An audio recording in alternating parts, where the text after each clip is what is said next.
Hello friends, કેમ છો? મજામાં?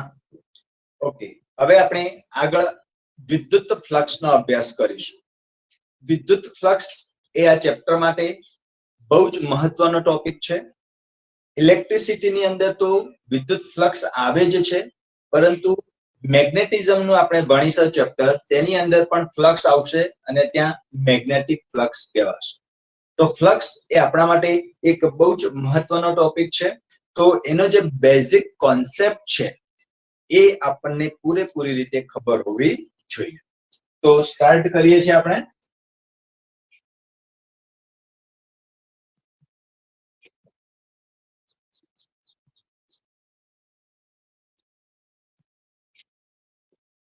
વિદ્યુત ફ્લક્સ.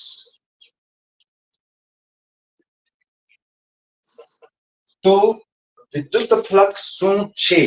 તો બહુ જ ઇમ્પોર્ટન્ટ ટોપિક છે અને એના માટે આપણે સમજીએ તો આના માટે એક વર્ડ બહુ જ ઇમ્પોર્ટન્ટ છે. તો એ છે કે વિદ્યુત ફ્લક્સ એ ગાણિતીય વિચારધારા છે. શું છે? વિદ્યુત ફ્લક્સ એક ગાણિતીય વિચારધારા છે. હવે ગાણિતીય એટલે શું? ગાણિતીય એટલે મેથ્સ, ગણિત, મેથ્સ. અને મેથ્સ એ શું કહે છે આપણને? મેથ્સ એ નંબર પર ડિપેન્ડન્ટ છે, 0 to 9. બરાબર? મેથ્સ 0 to 9 વડે બનેલું છે. હવે એની અંદર દરેકે દરેક જે નંબર છે ને એની વેલ્યુ યુનિક છે. કહેવાની જરૂર નહીં પડે, તમને કોઈ બે નંબર આપેલા હોય, 3 નંબર અને 5 નંબર આપેલા હોય, તો તમને કહેવાની જરૂર નહીં પડે કે કોની વેલ્યુ વધારે છે અને કોની વેલ્યુ ઓછી છે. ઓબ્વિયસલી નંબર 3 ની વેલ્યુ નંબર 5 કરતા ઓછી છે. જો તમને બીજો કોઈ નંબર આપવામાં આવે 1 અને 3, તો ઓબ્વિયસલી હવે 3 ની વેલ્યુ વધારે હશે, 1 ની વેલ્યુ ઓછી હશે. તમને નંબર આપવામાં આવે 7 અને 8, 7 અને 8, તો ઓબ્વિયસલી 8 ની વેલ્યુ વધુ હશે, 7 ની વેલ્યુ ઓછી હશે. તો એ જે નંબર છે એ નંબરની એક વેલ્યુ છે અને એ યુનિક વેલ્યુ છે. કહેવાની જરૂર નહીં પડે કે ભાઈ અહીંયા 7 જે છે એ 8 કરતા ઓછા છે, કહેવાની જરૂર નહીં પડે. એ 7 અને 8 આપે એટલે તમે ડિફાઇન કરી લો છો, તમે માની લો છો કે 7 is always less than the 8. Okay, તો એના આધારે આપણે ફ્લક્સ વિશે જોઈએ છે. તો ફ્લક્સ શું છે? તો કે એક ગાણિતીય વિચારધારા છે. હવે ફ્લક્સ ની આગળ લાગે છે વિદ્યુત, તો અહીંયા વિદ્યુત ફ્લક્સ ની વાત કરીશું.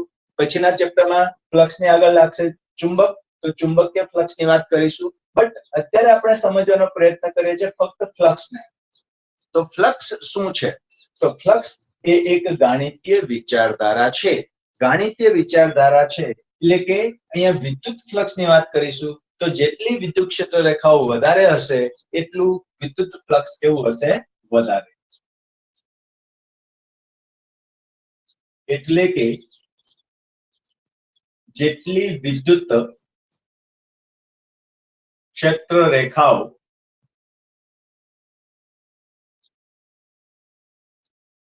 વધુ તેટલું ફ્લક્સ વધુ. જેટલી રેખાઓ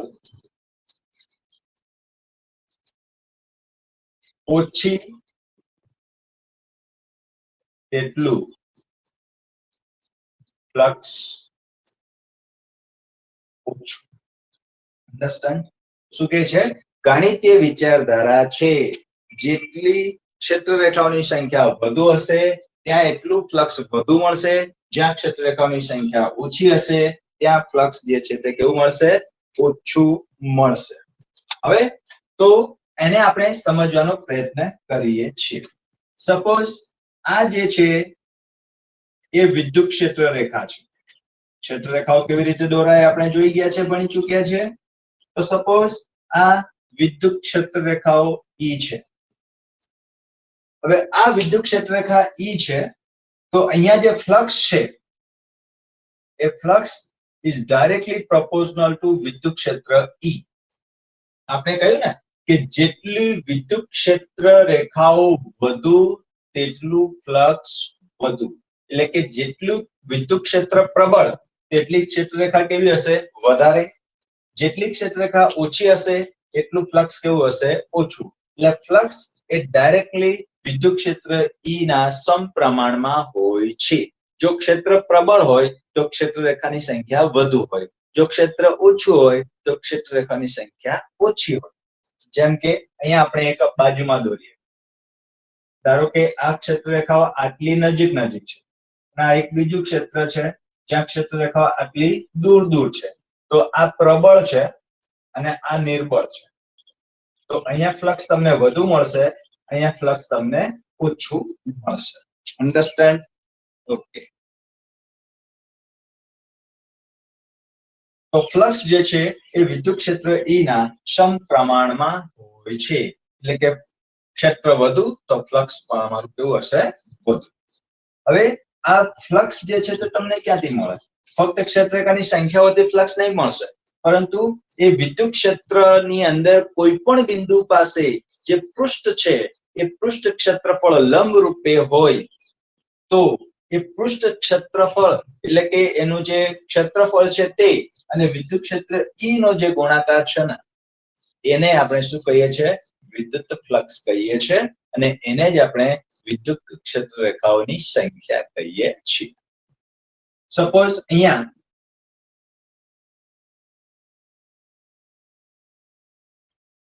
આ આપણું એક પૃષ્ઠ છે. આ શું છે? પૃષ્ઠ છે. પૃષ્ઠ S છે. આ શું છે? આપણું પૃષ્ઠ S છે. તો પૃષ્ઠ S માંથી આ બધી ક્ષેત્રરેખાઓ પસાર થાય છે તો flux is directly proportional to વિદ્યુત ક્ષેત્ર. હવે આપણે અહીંયા બીજી એક વિદ્યુત ક્ષેત્રરેખા દોરીએ છીએ.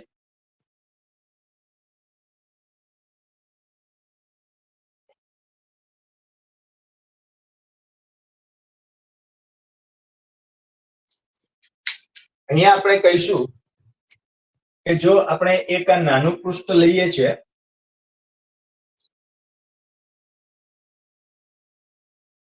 અને આપણે આ એક મોટું પૃષ્ઠ લઈએ છીએ તો અહીંયા શું થશે? આની અંદર ફ્લક્સ કેવું મળશે? ઓછું. કેમ? તો ક્ષેત્રરેખા ઓછી પસાર થાય છે. આના અંદરથી ક્ષેત્રરેખા વધુ પસાર થાય છે તો આની અંદર ફ્લક્સ કેવું હશે? વધુ. એટલે કે અહીંયા જે ફ્લક્સ જે છે એ ક્ષેત્રફળ A ના સમપ્રમાણમાં હોય છે. શું છે? ક્ષેત્રફળ A ના સમપ્રમાણમાં હોય છે. અથવા તો કોઈ જગ્યાએ S પણ આપેલું હોય. ક્ષેત્રફળ માટે શું લખેલું હોય છે? S. તો એ પણ કોના સમપ્રમાણમાં હોય છે? ક્ષેત્રફળ S ના સમપ્રમાણમાં હોય છે. બરાબર છે? ત્યાર પછી આપણે વાત કરીએ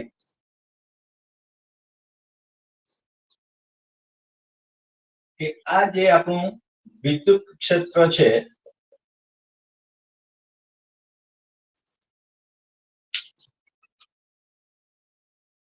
તો આની અંદર આપણું જે ક્ષેત્રફળ સદિશ જે છે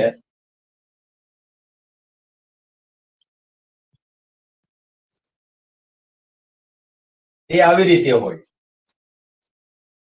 અહીંયા શું છે કે આપણે એકમ ક્ષેત્રફળ લઈશું ને, એકમ ક્ષેત્રફળ લઈશું તો એ એકમ ક્ષેત્રફળ ડેલ્ટા S જે છે ને તે આ દિશામાં છે. નાના આમ તો એક ખંડ લઈશું તો એ ખંડની અંદર ડેલ્ટા S અને વિદ્યુત ક્ષેત્ર એક જ દિશામાં હોય છે.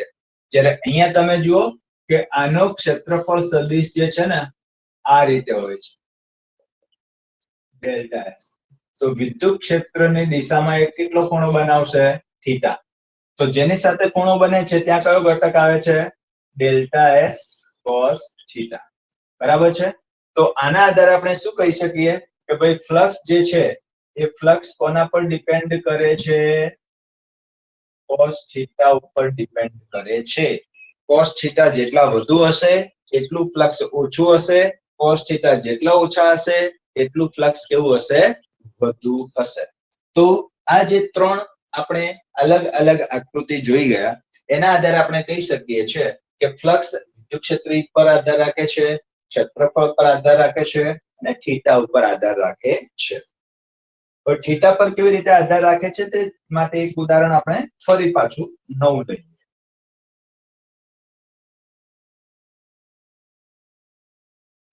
આ જે છે એ વિદ્યુત ક્ષેત્ર રેખાઓ છે અને અત્યાર સુધી તમે જુઓ જે હું બતાવવા જઈ રહ્યો છું, આ જે પેન છે ને એ પેન વિદ્યુત ક્ષેત્ર રેખાઓ છે અને આ જે મારો હાથ છે એ ધારો કે આ પૃષ્ઠ છે, તો મારો હાથ આમ છે અને આ ક્ષેત્રરેખા આવી રીતે પસાર થાય છે.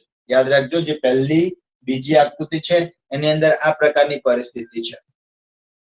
તો તમે જો આ આખે આખો હાથનો જે પૃષ્ઠ છે એ ક્ષેત્રરેખાને કહેવાય છે લંબ છે, પરંતુ આનું સૂક્ષ્મ ક્ષેત્રફળ જ્યાં આ ક્ષેત્રરેખા છેદે છે ને, તો આ જે હાથ છે એનું આ એક નાનો ખંડ હશે ને, એ એક નાના ખંડનું ક્ષેત્રફળ જે છે તે કઈ દિશામાં છે? વિદ્યુત ક્ષેત્રની દિશામાં જ હોય છે.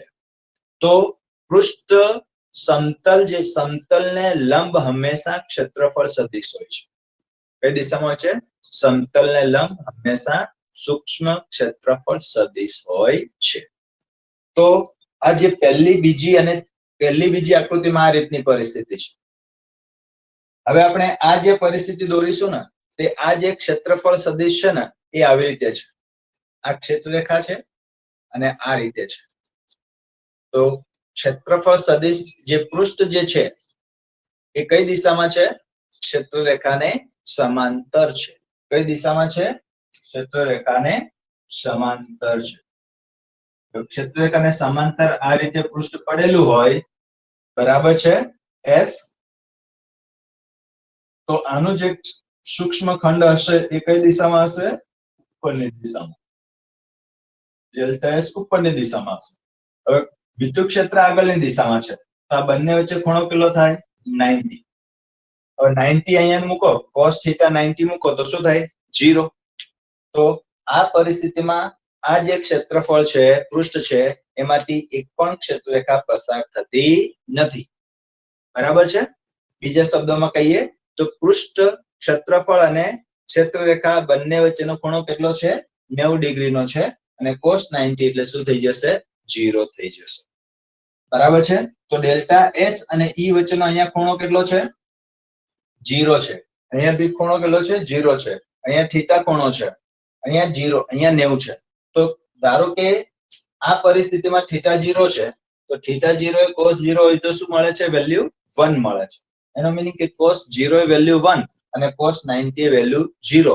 તો જેમ જેમ થીટા એંગલ 0 થી આમ વધતું જાય તેમ તેમ ફ્લક્સની વેલ્યુ ઘટતી જાય છે. બરાબર?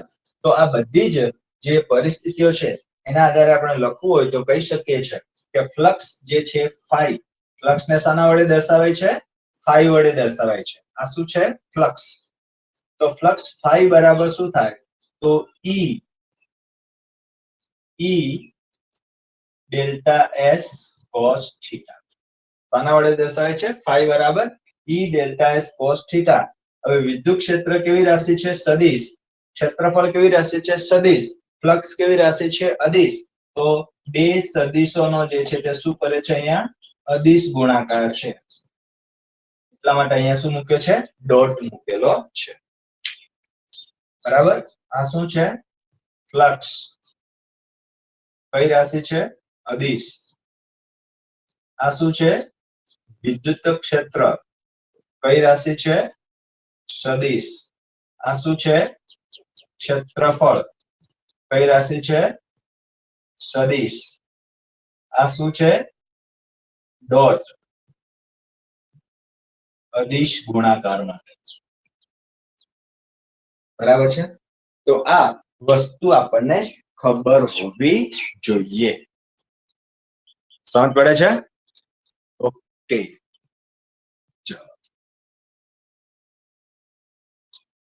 તો આ શું જોયું આપણે કે આની અંદર આવી રીતે સમતલ હોય તો એની વાત છે. બરાબર? હવે સમતલને લંબ ક્ષેત્રફળ જે છે તે કેવી રીતે હોય છે એ હું તમને અહીંયા બતાવી રહ્યો છું. જુઓ.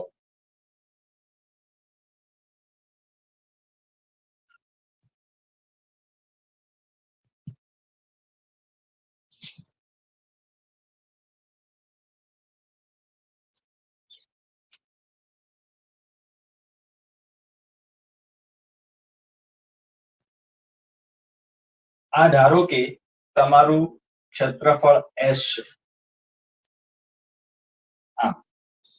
તો આનું પૃષ્ઠ ક્ષેત્રફળ કેટલું થશે? તો એક નાનો ખંડ લો તો સમતલનો એક નાનો ખંડ જે છે ને એ ગમે તેટલી ખરબચડી સપાટી હોય એનો સૂક્ષ્મ ખંડ લેશો તો કેવો હશે? સ્મૂથ હશે. તો એવી અવસ્થામાં એનું ક્ષેત્રફળ ખંડ જે છે ને ડેલ્ટા એસ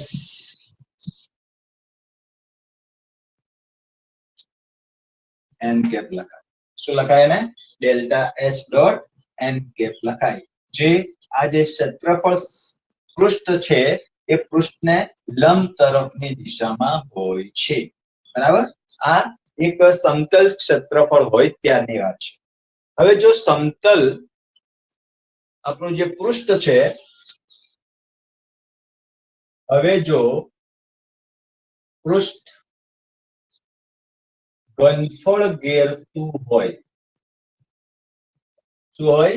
હવે જો પૃષ્ઠ ઘનફળ ઘેરતું હોય એટલે શું? તો કે ધારો કે આ રીતનો કોઈ બંધ પૃષ્ઠ હોય, આ રીતનો શું હોય? કોઈ બંધ પૃષ્ઠ હોય તો એના માટે હવે આપણે આનું ફ્લક્સ કેવી રીતે શોધવું? તો આનો ફ્લક્સ શોધવા માટે આ સમગ્ર જે પૃષ્ઠ છે ને એ સમગ્ર પૃષ્ઠને તમારે આવા નાના નાના ખંડોની અંદર વિભાજિત કરવા પડે. બરાબર? હું આકૃતિમાં બહુ વધારે દોડતો નથી કારણ કે પછી જોવામાં મજા નહીં આવે. બરાબર? આવા જો નાના નાના ખંડો જે છે ને તમારે એમાં વિભાજિત કરવું પડે અને એ દરેકનું તમારે ફ્લક્સ શોધવું પડે અને એનો સરવાળો કરવાથી આ ઘનફળ સાથે ઘેરાતું કુલ ફ્લક્સ આપણને મળે. તો સૌથી પહેલા તો આનું ક્ષેત્રફળ સદિશ શું થશે? તો આનું ક્ષેત્રફળ સદિશ ડેલ્ટા એસ એન કેપ હશે. બરાબર? સમતલને કેવું હશે? હંમેશા લંબ હશે. ઓકે, તો પછી આનું આવા દરેક ખંડ સાથે સંકળાયેલું ફ્લક્સ કેવી રીતે મળશે? તો દરેક ખંડ સાથે સંકળાયેલું ફ્લક્સ જે છે એ સમેશન ઓફ ડેલ્ટા ફાઈ મળશે. એટલે કે આનું શું મળશે? ડેલ્ટા ફાઈ 1, બીજાનું શું મળશે? Delta phi 2. આમ કરતા કરતા બધાનો શું કરવાનું છે? આપણે અહીંયા સરવાળો કરવાનો છે. ઓકે, તો દરેકનું જે ફ્લક્સ જે છે એ શું મળશે ભાઈ? આ જે ડેલ્ટા ફાઈ છે એ શું મળશે આપણને? વિદ્યુત ક્ષેત્ર E ડોટ બીજું શું મળશે? ડેલ્ટા એસ મળશે. હવે જો હું એમ કહી દઉં કે limit delta S tends to 0, તો તમને ખબર છે ને કે આ જે સમેશન છે ને એ શામાં કન્વર્ટ થઈ જશે? ઇન્ટિગ્રેશનમાં કન્વર્ટ થઈ જશે. તો ફ્લક્સ ફાઈ બરાબર ઇન્ટિગ્રેશન ટુ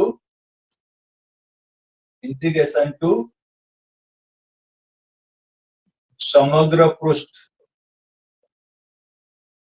જેટલો પણ પૃષ્ઠ ક્ષેત્રફળ હોય એ, તો ઇન્ટિગ્રેશન ટુ સમગ્ર પૃષ્ઠ વેક્ટર E ડોટ ds, અથવા તો અને આ રીતે પણ લખી શકાય સફક્ત પૃષ્ઠ E ds cos θ. બરાબર? તો આ કોઈ પણ રીતે આપણે ફ્લક્સ મેળવી શકીએ છીએ. તો વિદ્યુત ફ્લક્સ એટલે શું? એની ડેફિનેશન શું થાય? તો વિદ્યુત ફ્લક્સની ડેફિનેશન થાય, વિદ્યુત ફ્લક્સ એટલે તે પૃષ્ઠ પરનું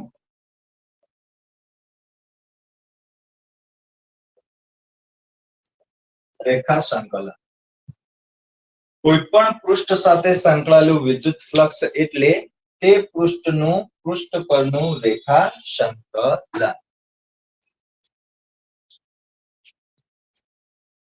અન્ડરસ્ટેન્ડ? તો આ થઈ ગઈ વિદ્યુત ફ્લક્સની.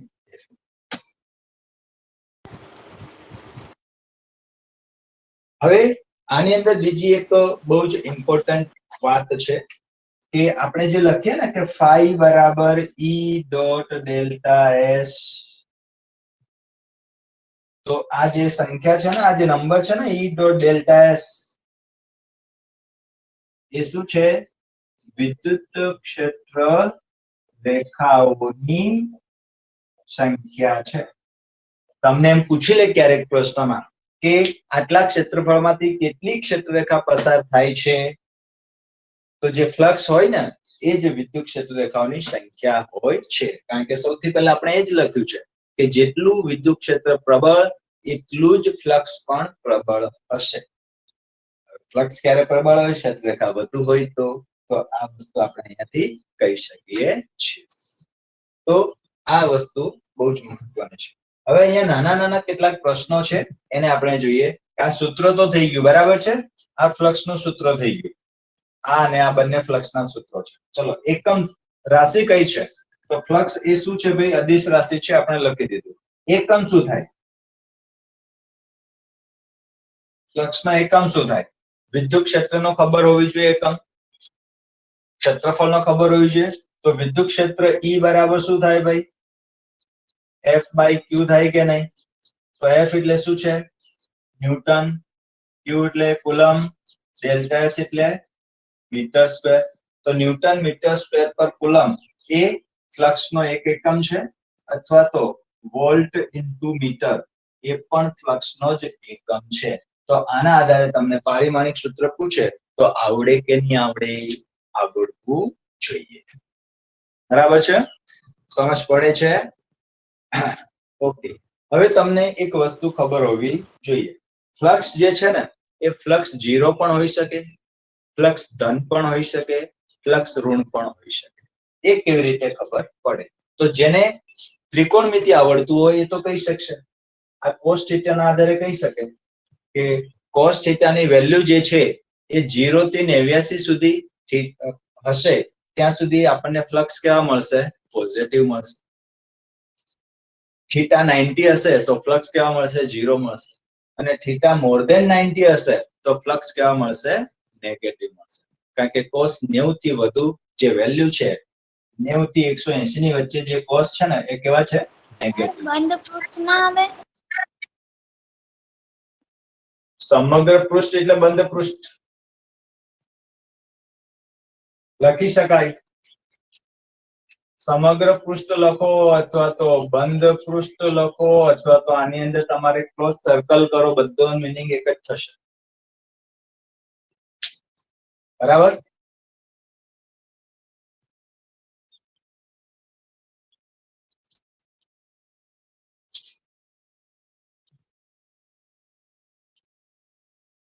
હવે આપણે સમજીએ કે ફ્લક્સ જે છે ને એ ધન, ઋણ અને 0 ક્યારે મળે?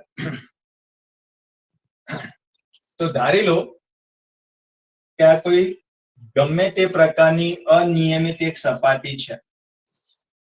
આ ઘનફળ ઘેરતું એક પૃષ્ઠ છે અને આની અંદર આવી રીતે ક્ષેત્રરેખાઓ દાખલ થાય છે અને આવી રીતે અહીંથી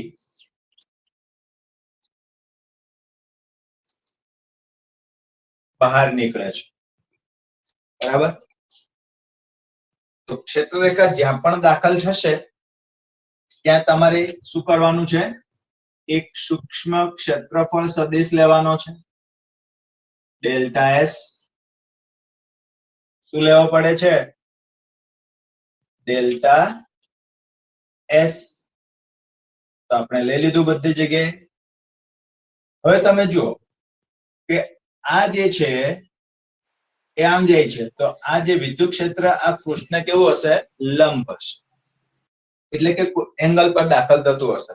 હવે આ જે પૃષ્ઠ છે એ પૃષ્ઠને લંબ એકમ સદિશ આપણે લઈએ તો n કેપ ની દિશા આ આવશે. તો વિદ્યુત ક્ષેત્ર તમારું આમ જાય અને આ લંબ સદિશ તમારું આમ છે, તો આની સાથે આ જે ખૂણો બને છે ને એ કેટલો થાય? ગ્રેટર ધેન 90 બનશે. આ ખૂણો કેટલાનો બનશે? હંમેશા જે ક્ષેત્રરેખા પૃષ્ઠને અંદર દાખલ થાય છે એના એકમ સદિશ અથવા તો સમતલના સાથે હંમેશા કેટલા ડિગ્રીનો ખૂણો બનાવશે? મોર ધેન 90. કેટલાનો ખૂણો બનાવે છે? More than 90. અને જો cos θ is greater than 90, then flux is negative. અને અહીંયા શું થશે કે આનો એકમ સદિશ આ થશે અને ક્ષેત્રફળ સાથે ખૂણો કેટલાનો બને છે? Less than 90. અહીંયા પણ ખૂણો કેટલાનો બનશે? Less than 90. અહીંયા બી ખૂણો કેટલાનો બને છે? Less than 90. તો લેસ ધેન 90 તો પહેલું ચરણ આવશે. તો cos θ લેસ ધેન 90 તો ફ્લક્સ કેવા મળશે? પોઝિટિવ. આ વસ્તુ હંમેશા તમારે ધ્યાનમાં રાખવાની છે.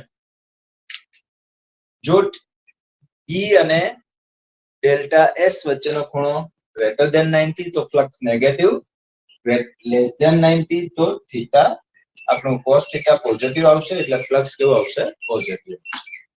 અન્ડરસ્ટેન્ડ? ચલો, તો આ રીતે તો આપણે સમજી ગયા, એટલે વ્યાપક ફોર્મ આપણે શીખી ગયા છે. હવે સપોઝ આપણે ફક્ત આવું કંઈક શીખીએ. ધારો કે તો આની સાથે સંકળાયેલું કુલ ફ્લક્સ કેટલું હશે? જેટલું જો દાખલ આટલું માઇનસ છે, આટલું પ્લસ છે, માઇનસ પ્લસ માઇનસ પ્લસ, તો આનું ટોટલ ફ્લક્સ ફાઈ જે છે ને તે કેટલા મળશે? 0. આનું ટોટલ ફ્લક્સ ફાઈ કેવું મળે? 0. ચલો, ધારો કે આ કોઈ એક બંધ પૃષ્ઠ છે અને આની અંદર ખાલી પ્લસ ક્યુ વિદ્યુતભાર છે, તો શું થશે? આની ક્ષેત્રરેખાઓ બહાર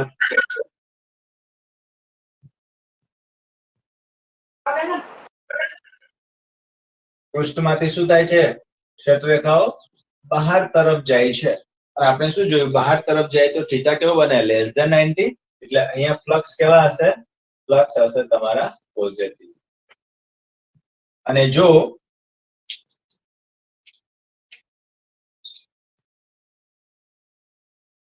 માઇનસ વિદ્યુતભાર હશે તો ક્ષેત્રરેખા કેવી હશે? ઇન્વર્ટ હશે, અંદર આવતી હશે.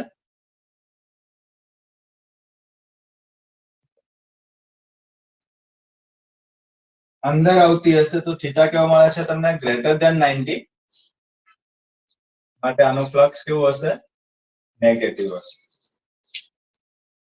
અને ધારો કે આવો કોઈ બંધ પૃષ્ઠ હોય અને એની અંદર પ્લસ ક્યુ હોય અને એની અંદર બીજો વિદ્યુતભાર જે છે તે માઇનસ ક્યુ પણ હોય, તો આની સાથે સંકળાયેલો જે ફ્લક્સ છે એ ઓલવેઝ કેટલા હોય છે? 0. તો પૃષ્ઠની અંદર રહેલા વિદ્યુતભારોનો બેઝિક સરવાળો જો શૂન્ય થતો હોય, એટલે કે વિદ્યુતભાર હોય જ ના, જેટલો પ્લસ હોય એટલો માઇનસ પણ હોય, તો એવા સંજોગોમાં ફ્લક્સ કેવું મળશે તમને? 0 મળશે. જો પૃષ્ઠ વડે ઘેરાયેલો વિદ્યુતભાર હોય પોઝિટિવ તો ફ્લક્સ કેવો મળશે? પોઝિટિવ. જો પૃષ્ઠ વડે ઘેરાયેલો વિદ્યુતભાર હોય નેગેટિવ તો ફ્લક્સ કેવો મળશે તમને? નેગેટિવ. અને જો કોઈ બંધ ઘનફળ ઘેરતું હોય અને એની અંદર ક્ષેત્રરેખા દાખલ થતી હોય તો ફ્લક્સ કેવું આવશે? માઇનસ. અને બહાર નીકળતી હોય ત્યાં ફ્લક્સ કેવું મળશે? પોઝિટિવ. અને ટોટલ ઘનફળનું કુલ ફ્લક્સ કેવું મળશે? 0. કારણ કે જેટલું દાખલ થાય છે એટલું જ બહાર પણ નીકળે છે. ઓકે, તો આ રીતે આપણે ફ્લક્સ જે છે એની ચર્ચા કરી લીધી છે. તો ફ્લક્સની ફોર્મ્યુલા જે છે એ તમને હવે યાદ રહેવી જોઈએ. ફ્લક્સ કેવી રીતે ગણાય એ પણ આપણને હવે આવડવું જોઈએ. તો ફ્લક્સ ને રિલેટેડ દાખલા આપણે જોઈ લઈએ તો આજનો જે મુદ્દો છે એ આપણો પૂરો થઈ જશે.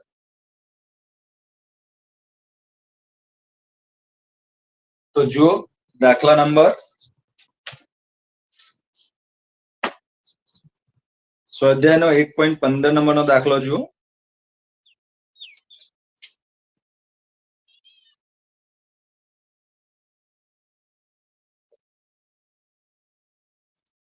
એક 1.15 નંબરનો દાખલો જુઓ. એ શું કહે છે કે એક સમાન વિદ્યુત ક્ષેત્ર E બરાબર 3 × 10⁻³ I ન્યૂટન પર કુલમ્બનો વિચાર કરો. એ YZ સમતલને સમાંતરે જેનું સમતલ હોય તેવા 10 સેન્ટીમીટરની બાજુવાળા ચોરસમાંથી આ ક્ષેત્રનું ફ્લક્સ કેટલું હશે? બી, જો આ જ ચોરસના સમતલને દોરેલો લંબ x અક્ષ સાથે 60 ડિગ્રીનો કોણ બનાવે તો તેમાંથી ફ્લક્સ કેટલું હશે? તો આપણે કહી શકીશું આકૃતિ આ જે કહ્યું છે એ પ્રમાણે આપણે આકૃતિ ડ્રો કરીએ તો આપણને શું થશે?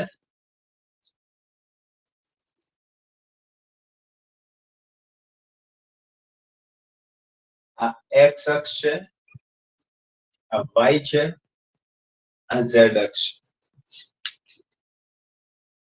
તો આ જે છે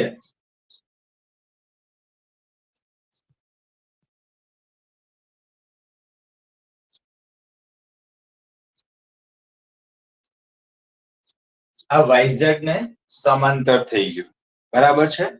અને એની બાજુની જે લંબાઈ છે તે કેટલી થઈ ગઈ? એ જે આપણને આપેલું છે, બરાબર છે. સરસ. આ દિશામાં શું છે? આઈ કેપ આપેલું છે ને, એટલે વિદ્યુત ક્ષેત્ર ઈ એક્સ અક્ષની દિશામાં છે. આનું સૂક્ષ્મ ક્ષેત્રફળ તમે લેશો ને તો એ ક્યાં મળશે તમને? એક્સ અક્ષની દિશામાં જ મળશે. એટલે ઈ અને એ વચ્ચેનો ખૂણો કેટલો થઈ જશે? 0. સમતલ એટલે કે પૃષ્ઠ લંબ હોય ત્યારે ક્ષેત્રફળ સદિશનો ખૂણો કેટલો થઈ જાય છે? 0 થઈ જાય છે. ઓકે. વિદ્યુત ક્ષેત્રની કિંમત આપી છે આપણને. વિદ્યુત ક્ષેત્રની કિંમત છે 3 × 10⁻3.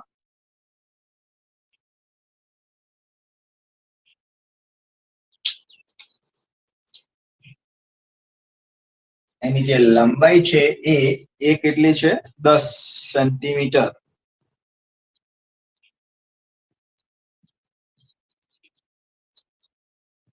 એ બરાબર 10 સેન્ટીમીટર. તો એ બરાબર શું કહી શકાય? 10 × 10⁻2 મીટર. તો આનું ક્ષેત્રફળ કેટલો થશે?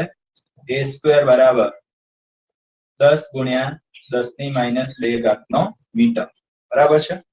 ચલો, જેનું સાદુરૂપ આપશો તમે તો 0.01 મીટર સ્ક્વેર મળશે. ચલો, તો હવે આપણે શોધવાનું હતું શું? ફ્લક્સ. તો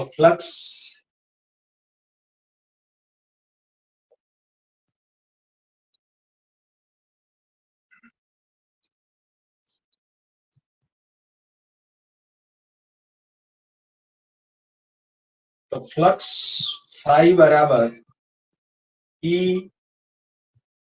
ડેલ્ટા S cos થીટા. બરાબર. E કેટલા છે?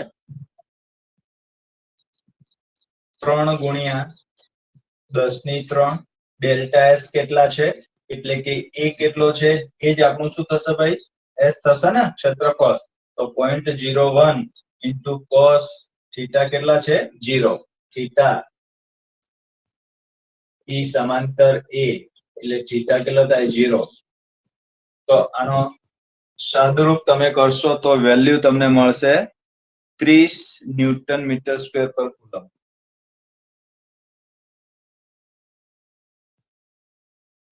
આ પહેલો આન્સર તમને મળે.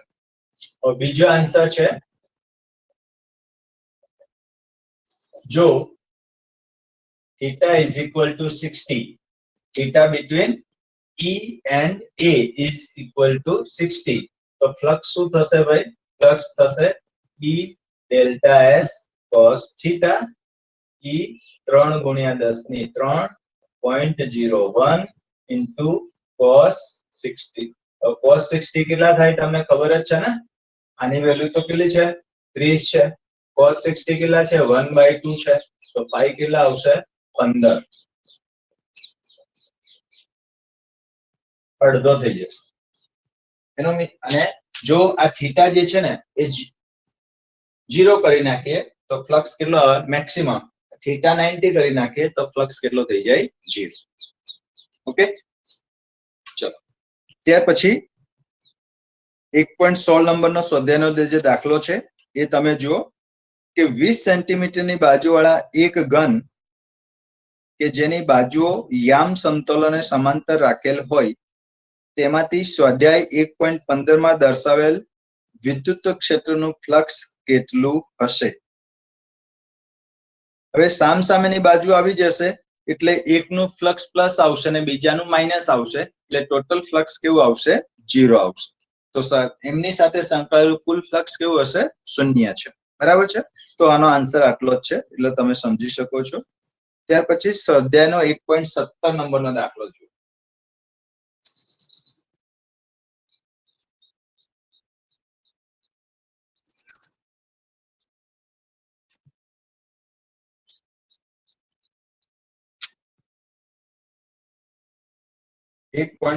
નંબરનો દાખલો જુઓ. ઇન્ટરેસ્ટિંગ દાખલો છે. એક બ્લેક બોક્સની સપાટી આગળના વિદ્યુત ક્ષેત્રની કાળજીપૂર્વકની માપણી દર્શાવે છે કે બોક્સની સપાટીમાંથી બહારની તરફનું કુલ ફ્લક્સ 8 × 10⁻³ ન્યૂટન મીટર સ્ક્વેર પર કુલમ છે. તો એ બોક્સની અંદરનો કુલ વિદ્યુતભાર કેટલો હશે? બી, જો બોક્સની સપાટીમાંથી બહારની તરફનું કુલ નેટ ફ્લક્સ શૂન્ય હોય તો તમે તેનો નિષ્કર્ષ તારવી શક્યા હોત કે બોક્સમાં કોઈ વિદ્યુતભાર નથી. આવું હોય તો કેમ, અથવા ન હોય તો પણ કેમ?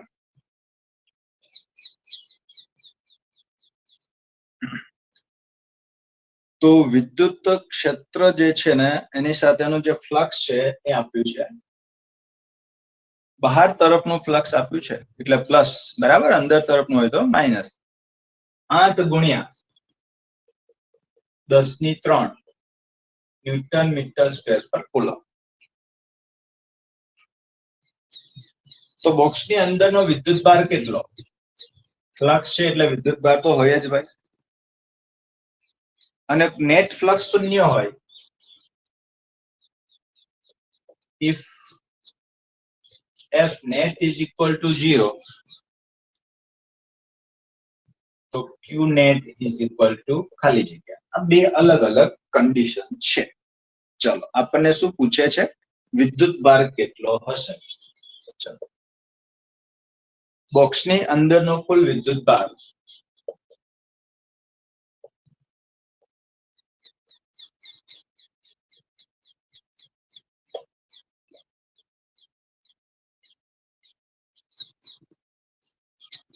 Q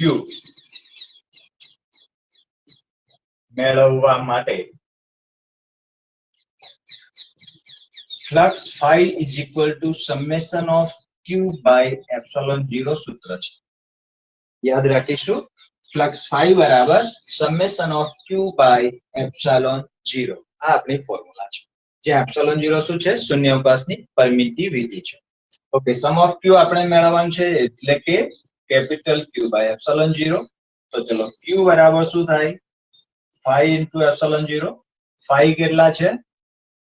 8 × 10⁻³ epsilon 0 કેટલા હોય? 8.9 × 10⁻12. આ વેલ્યુ કોન્સ્ટન્ટ હોય છે. તો આનું સાદુરૂપ હવે તમે આપો. 8 × 10⁻9. શું?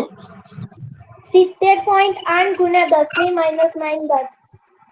Very good. 70.8 × 10⁻9 કુલમ. આને તમે નેનો કુલમ પણ કહી શકો છો. 70.8 નેનો કુલમ. બરાબર. હવે આનો બીજું સોલ્યુશન છે. આ તો સોલ્યુશન થઈ ગયો તમારો 1. હવે સેકન્ડ સોલ્યુશન ની વાત છે.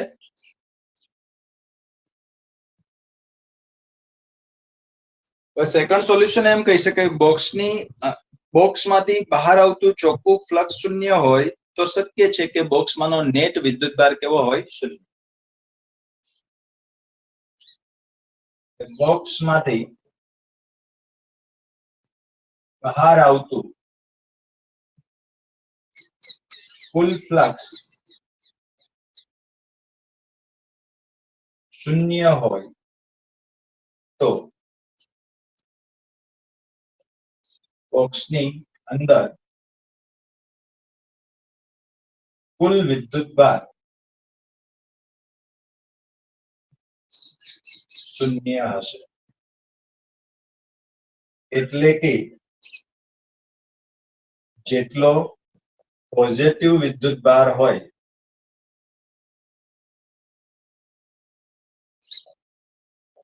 તેટલો જ નેગેટિવ વિદ્યુતભાર હશે. આપણે ઉદાહરણ જોયું ને કે જેટલો પ્લસ વિદ્યુતભાર હતો એટલો માઇનસ હતો, તો ફ્લક્સ કેવું હતું? 0. જસ્ટ પોઝિટિવ વિદ્યુતભાર હોય કે નેગેટિવ વિદ્યુતભાર હોય તો આપણને ફ્લક્સ મળે છે. બરાબર છે? તો આ કન્ડિશન આપણી આ રીતે આને સેટિસ્ફાઈ કરી શકીએ.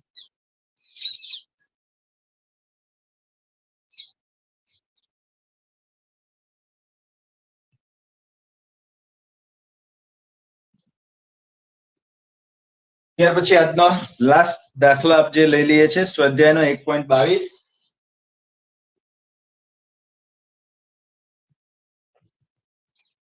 ઓકે, ઇન્ટરેસ્ટિંગ છે. એ પણ 2.4 મીટરનો વ્યાસ ધરાવતા એક સમાન વિદ્યુતભારિત ગોળા પર વિદ્યુતભારની પૃષ્ઠ ઘનતા 80 માઇક્રોકુલમ પર મીટર સ્ક્વેર છે. તો ગોળા પરનો કુલ વિદ્યુતભાર શોધો અને ગોળાની સપાટીમાંથી બહાર જતું કુલ ફ્લક્સ કેટલું હશે. સરસ. ગોળાનો વ્યાસ આપ્યો છે, વ્યાસ d 2.4 મીટર એટલે ત્રિજ્યા r 1.2 મીટર. પૃષ્ઠ ઘનતા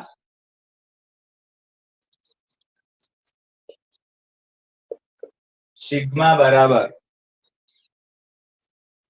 80 માઇક્રો કુલમ પર મીટર સ્ક્વેર, 80 ગુણ્યા 10⁻6 કુલમ પર મીટર સ્ક્વેર. તો ગોળા પરનો વિદ્યુત ભાર શોધો અને સપાટીમાંથી બહાર જતું ફ્લક્સ કેટલું હશે.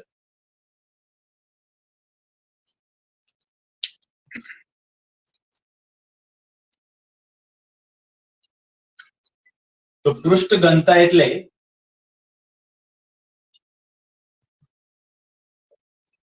પૃષ્ઠ ઘનતા સિગ્મા ઇઝ ઇક્વલ ટુ જે પણ વિદ્યુતભાર છે Q અને ગોળાનો જે કંઈ ક્ષેત્રફળ છે A એનો ભાગાકાર હોય છે.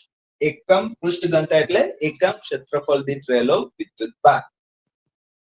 હવે ગોળો છે તો ગોળાનું ક્ષેત્રફળ શું થાય? 4πr². સિગ્મા આપેલા છે, r આપેલા છે, Q મેળવી શકાય. તો Q બરાબર sigma into 4πr², 80 into 10⁻6 into 4 ગુણ્યા પાઈ 3.14 લેવાના છે. લખી દઉં, નહીં તો તમે કંઈક 180 લઈને લઈ જાઓ. 1.2 નો વર્ગ. તો વિદ્યુતભાર Q ની વેલ્યુ મળશે તમને 1446.9. 1446.9 ગુણ્યા 10⁻6 ઘાત.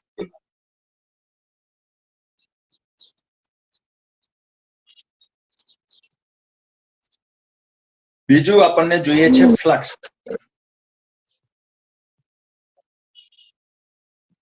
તો બહાર જતું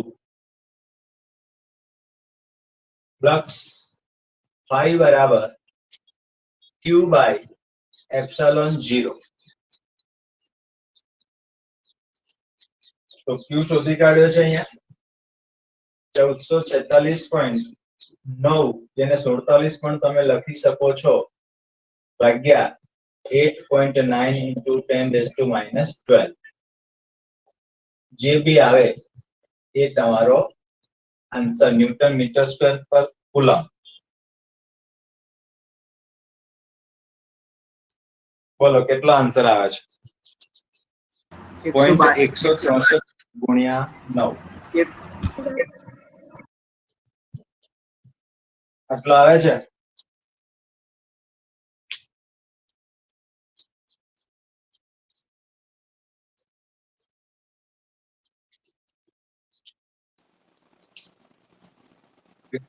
ફ્લક્સ ફાઈ આટલું મળે છે.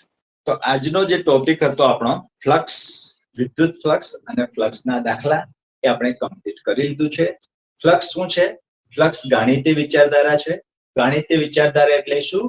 નંબર તમને બધું જ કહી દે છે કે જેટલો નંબર વધુ હશે, જેટલો નંબર મોટો હશે એ એટલું પ્રબળ હશે, જેટલો નંબર નાનો એ નિર્બળ હશે. તો ક્ષેત્રરેખાઓની સંખ્યા જેટલી વધુ એટલું ફ્લક્સ વધુ હોય, ક્ષેત્રરેખાઓની સંખ્યા જેટલી ઓછી એટલું ફ્લક્સ કેવું હશે? ઓછું હશે. તો સીધી ક્ષેત્રરેખાઓની સંખ્યાના આધારે આપણે ફ્લક્સની માહિતી આપી શકીએ છીએ. માટે ફ્લક્સ એ શું છે? ગાણિતીય વિચારધારા છે. અન્ડરસ્ટેન્ડ? ફ્લક્સ જે છે એ ફોર્મ્યુલા શું છે? E ડોટ ડેલ્ટા S અથવા તો E ds cos theta. Flux positive ક્યારે હોય? જો ક્ષેત્રરેખા પૃષ્ઠમાંથી બહાર તરફ નીકળતી હોય અથવા તો થીટા ગ્રેટર ધેન 90 હોય, સોરી થીટા લેસ ધેન 90 હોય. ફ્લક્સ નેગેટિવ ક્યારે હોય? ક્ષેત્રરેખા પૃષ્ઠને અંદર દાખલ થતી હોય અથવા તો થીટા ગ્રેટર ધેન 90 હોય ત્યારે.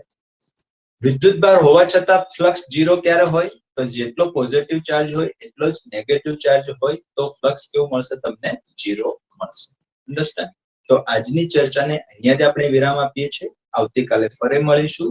ત્યાં સુધી બધાને બાય. બરાબર? અને કઈ તકલીફ હોય તો કાલે ટેસ્ટ સવારે કે સાંજે? કાલે હું ટેસ્ટ મૂકી દઈશ, બરાબર, સવારની અંદર. તો તમે સાંજે જે છે ને તે 9 વાગ્યા સુધી ટેસ્ટ આપી શકશો. સવારે મૂકી દઈશ ટેસ્ટ, તો સાંજે 9 વાગ્યા સુધી તમે ટેસ્ટ આપી શકશો. જ્યારે તમારી ઈચ્છા હોય ત્યારે ટેસ્ટ આપજો. બરાબર છે? Okay sir. હા. ઓકે. બીજું કોઈ તકલીફ હોય તો ફોન કરીને પૂછી લેજો એક્ઝામ દરમિયાન. બરાબર છે? ઓકે. Bye, sir. ટાટા.